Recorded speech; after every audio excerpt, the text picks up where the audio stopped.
Good evening, and welcome to the first ever episode of Highly Offensive Black Dog, reading aloud in the general vicinity of a pipe. I'll be filling in for that inoffensive white guy who usually reads for you this evening. My name is Ava.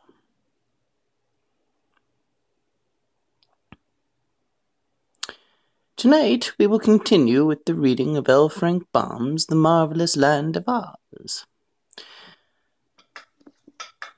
Chapter 4. Tip makes an experiment in magic. The boy, small and rather delicate in appearance, seemed somewhat embarrassed at being called father by the tall, awkward, pumpkin-headed man. But to deny the relationship would involve another long and tedious explanation, so he changed the subject by asking abruptly, "Are you tired?" "Of course not," replied the other.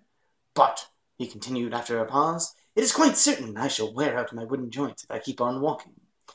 Tip reflected as they journeyed on that this was true. He began to regret that he had not constructed the wooden limbs more carefully and substantially.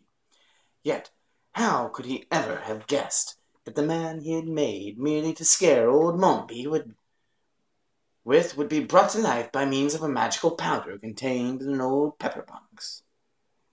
So he ceased to reproach himself, and began to think how he might yet remedy the deficiencies of Jack Sweet's joints. While thus engaged, they came to the edge of a wood, and the boy sat down to rest upon an old sawhorse that some woodcutter had left there.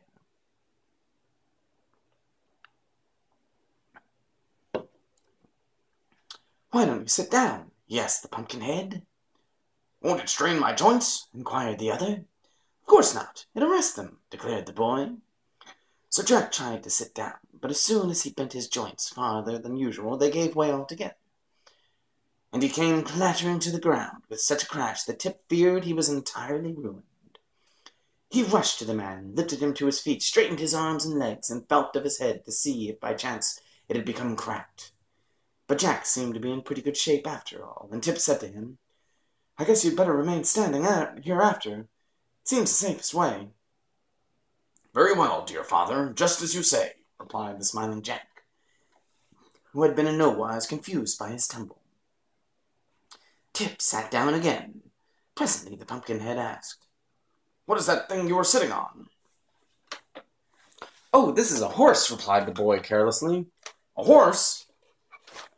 Why, there are two kinds of horses. What is a horse?" demanded Jack. "A horse? Why, there are two kinds of horses," returned Tip, slightly puzzled how to explain. "One kind of horse is alive and has 4 legs and a head and a tail, and people ride upon its back." "I understand," said Jack cheerfully. "That's the kind of horse you are now sitting on."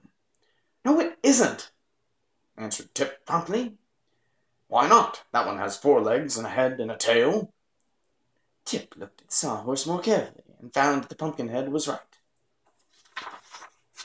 The body had been formed from a tree trunk, and a branch had been left sticking up at one end that looked very much like a tail. In the other end were 2 big knots that resembled eyes, and a place had been chopped away that might easily be mistaken for the horse's mouth.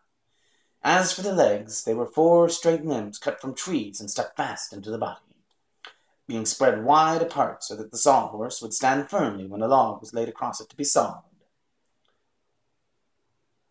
"This thing resembles a real horse more than I imagined," said Tip, trying to explain.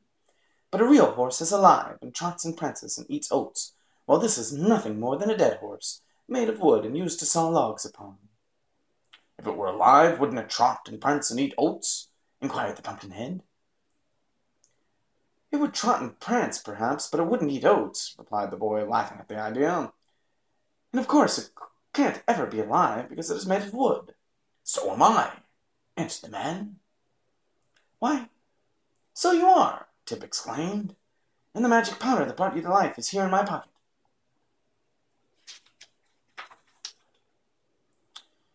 He brought out the pepper box and eyed it curiously. "I wonder," said he musingly, "if it would bring the sawhorse to life."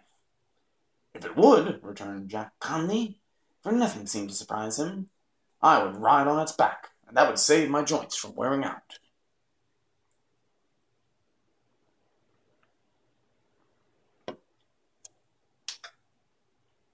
I'll try it, cried the boy, jumping up.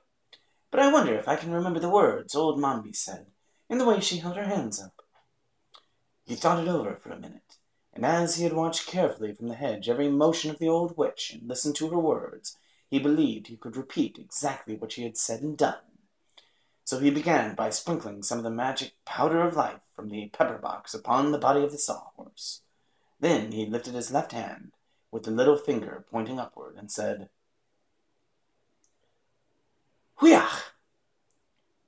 "What does that mean, dear father?" asked Jack curiously.